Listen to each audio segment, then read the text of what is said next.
السلام عليكم ورحمة الله وبركاته. الحمد لله نحمده ونستعينه ونستغفره ونؤمن به ونتوكل عليه ونعوذ بالله من شرور أنفسنا ومن سيئات أعمالنا. من يهده الله فلا مضل له ومن يضلله فلا هادي له. ونشهد أن لا إله إلا الله لا خالق إلا الله ولا مالك إلا الله. لا محيي إلا الله ولا مميت إلا الله ولا رازق إلا الله.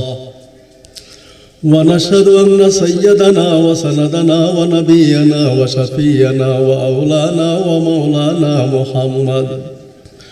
محمدا عبده ورسوله أرسله بالحق بشيرا ونذيرا وداعيا إلى الله بإذنه وسراجا منيرا. أما بعد فأعوذ بالله من الشيطان الرجيم. بسم الله الرحمن الرحيم. قتل أصحاب الأخدود النار ذات الوقود إذ هم عليها قعود. صدق الله مولانا العظيم.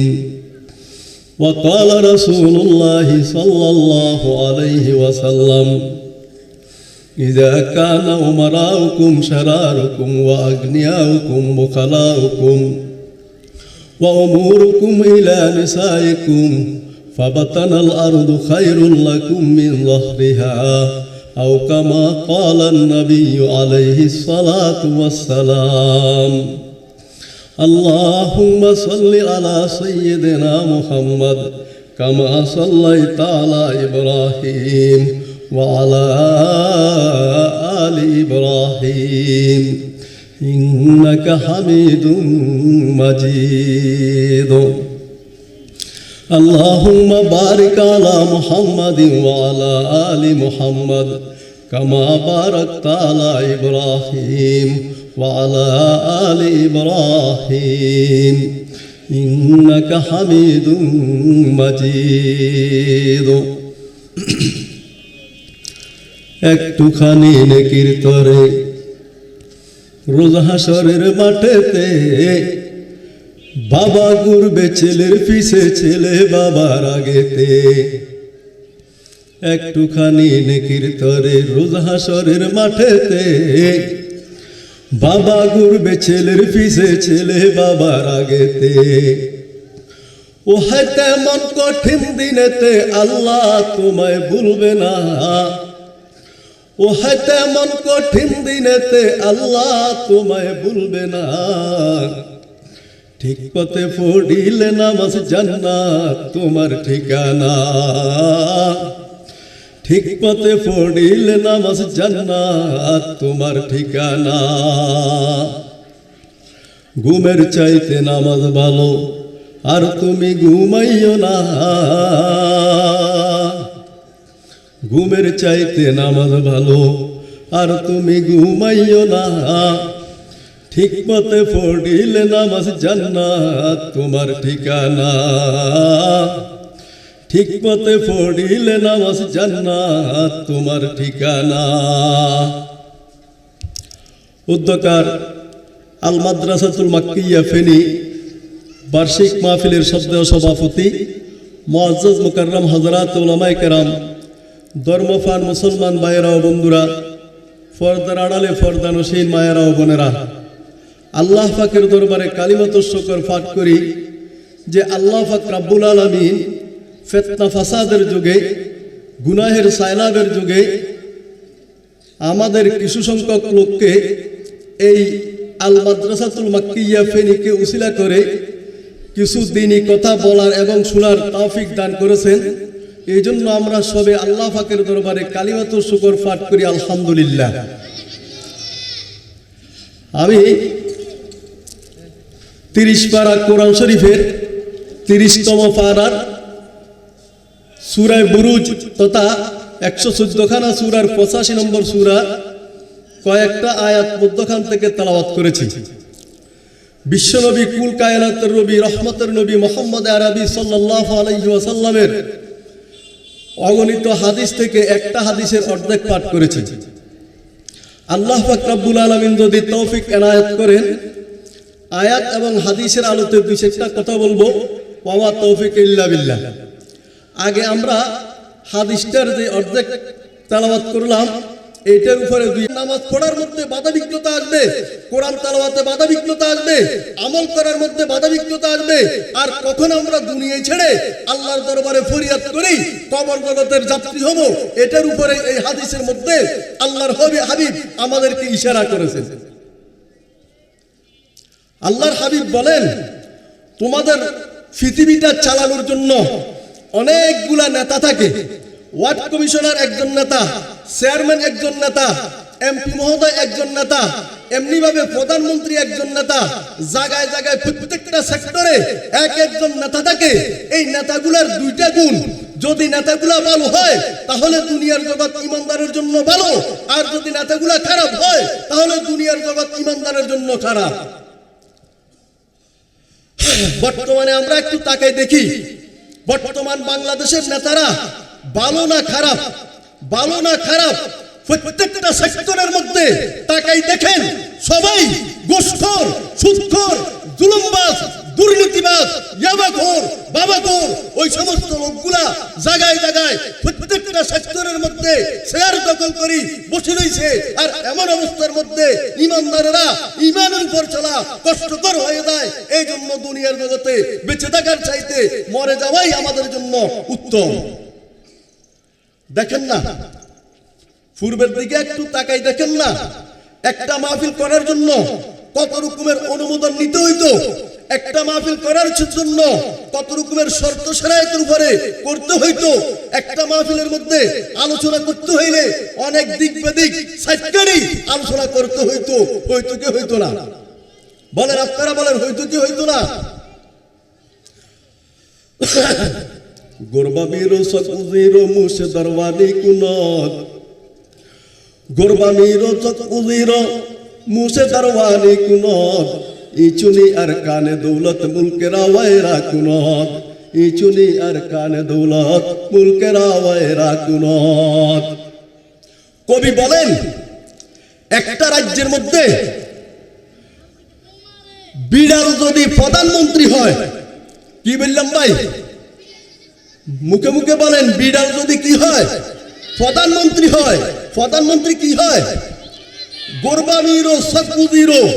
আর উজির যদি কুকুরের বাচ্চা হয়, প্রধানমন্ত্রী বিড়ালের বাচ্চা, আর উজির মন্ত্রী পরিষদ হইলেন কুকুরের বাচ্চা, আর পাহারাদারি করেন রাষ্ট্রের মধ্যে। হ্যাঁ, গোরবামিরো সকুজিরো মুসে দরওয়ানি কুনত। মুসমানি হইল ইঁদুরের বাচ্চা। মুসমানি কি বললাম ভাই? ইঁদুরের বাচ্চা। কোন একটা রাষ্ট্রের মধ্যে যদি বিড়ালের বাচ্চা হয় প্রধানমন্ত্রী, মন্ত্রী পরিষদ যদি হয় কুকুরের বাচ্চা, আর যারা পাহারাদারি করে তারা যদি হয় ইঁদুরের বাচ্চা, এই রাষ্ট্রের পরিণতি কি হবে ভাই? বলেন, এই রাষ্ট্রের পরিণতি ভালো হবে? কখনো পশ্চিমকালে হোক এই রাষ্ট্রের উন্নতির শিরশিখায় যাইতে পারবে না। এই রাষ্ট্রের মানুষগুলা অধঃপতন ছাড়া আর কোন রাস্তা দেখবে না। গোরবা মিরো সকুজিরো মুসে দরওয়ানি কুনত, ইচুনি আর কানে দৌলত মুলকেরা ওয়ায়রা কুনত, ইচুনি আর কানে দৌলত মুলকেরা ওয়ায়রা কুনত। এই একটা রাষ্ট্র ধ্বংস হবার জন্য এটাই যথেষ্ট। যদি রাষ্ট্রের প্রধানমন্ত্রী হয় বিড়ালের বাচ্চা, মন্ত্রী পরিষদ হয় কুকুরের বাচ্চা, পাহারাদারি করে যদি ইঁদুরের বাচ্চা, তাহলে এই রাষ্ট্রের 12টা থেকে 13টা বাজানোর জন্য এটাই যথেষ্ট। এটাই কি ভাই? যথেষ্ট। এখন বর্তমানে আমাদের বাংলাদেশের চরিত্র, অতীতের চরিত্র একটু দেখেন আপনারা। অতীতে যারা ছিল জুলুমবাজ, পল্টিবাজ, দুর্নীতিবাজ, খোদাদ্রোহী, হাদিসের দুশমন, কোরআনের দুশমন, ওই সমস্ত বদবক্ত কমিনার জাত দেশ থেকে ফলানোর পরে এখন যারা বসছেন তাদের অবস্থা কি আপনারা দেখেননি? তাদের অবস্থা কি বলেন? বর্তমান বাংলাদেশের যিনি প্রধান তার নাম কি আপনারা জানেন না? তার নাম কি? ডক্টর ইউনূস। তার নাম কি ভাই? ডক্টর ইউনূস। এই ডক্টর ইউনূস কোন বিদ্যার মধ্যে, কোন প্রশিক্ষণে, কোন কাজের মধ্যে নোবেল পুরস্কার পাইছেন আপনাদের জানা নাই? কোন কাজের মধ্যে পাইছেন? নামাজ পড়ে নোবেল পাইছেন, রোজা রাখি নোবেল পাইছেন, কোরআন তেলাওয়াত করে নোবেল পাইছেন, জ্ঞানী ইসলামিক জ্ঞানী হয়ে নোবেল পাইছেন। কি করে পাইছেন? এই ডক্টর ইউনূস নোবেল পাইছেন একমাত্র সুদি কারবারের মধ্যে। বুদ্ধি থাকলে বলেন তো, সুদি কারবারি কখনো আল্লাহ পাকের বন্ধু হইতে পারে না দুশমন? না দুশমন? সবাই মানেন না দুশমন? তাহলে বাংলাদেশের বর্তমান যিনি প্রধান তিনি একজন সুদখোর, লম্পট। তিনি সুদখোর হওয়ার কারণে আল্লাহ পাক বলেন বাংলাদেশের উপর আমি গজব ছাড়া রহমত কখনো দিব না।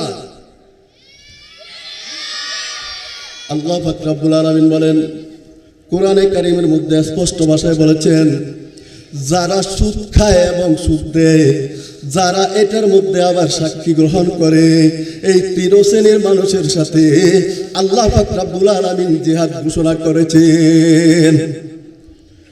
তাহলে কোরআনের ভাষায় বোঝা গেল বর্তমান বাংলাদেশের যিনি প্রধান নোবেল পুরস্কার ওই সুদখোর ডক্টর ইউনূসের বিরুদ্ধে আল্লাহ পাক জিহাদ ঘোষণা করেছেন। তাহলে এই লোক যতদিন পর্যন্ত বাংলাদেশের চেয়ারে থাকবে কখনো বাংলাদেশের মানুষের ভাগ্যের পরিবর্তন হবে না, হবে না, হইতে পারে না,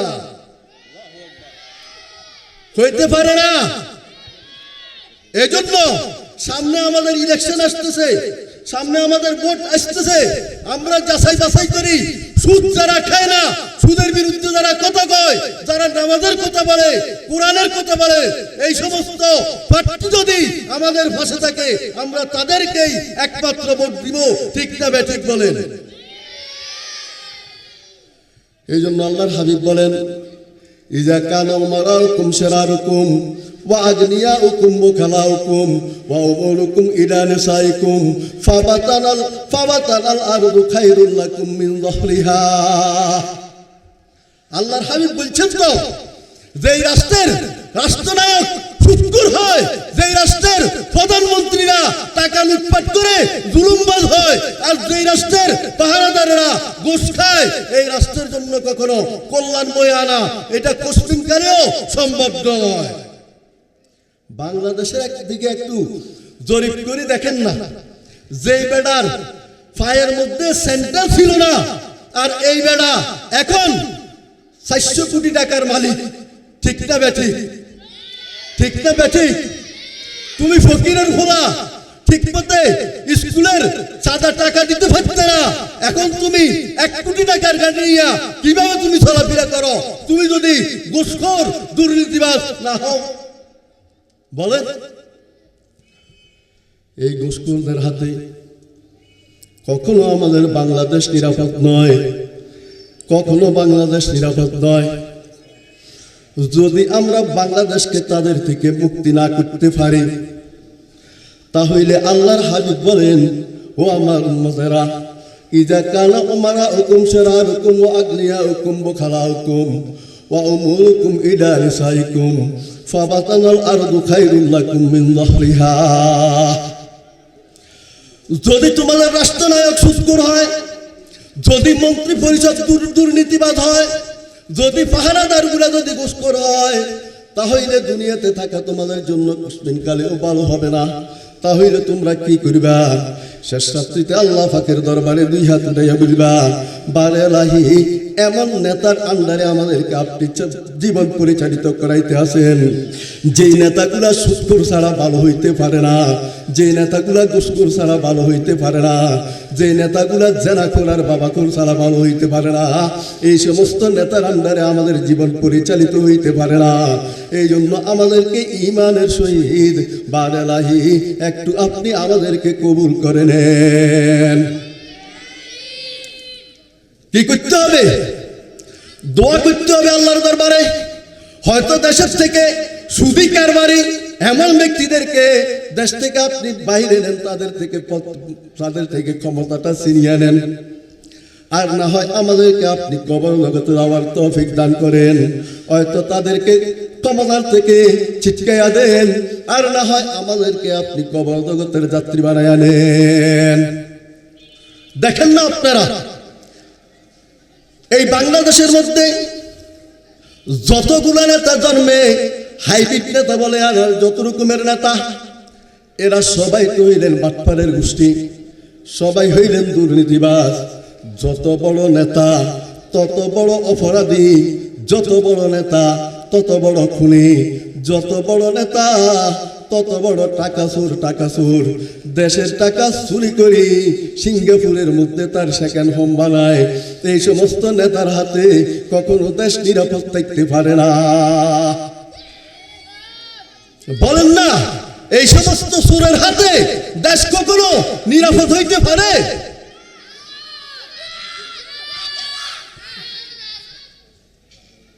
পারেনি।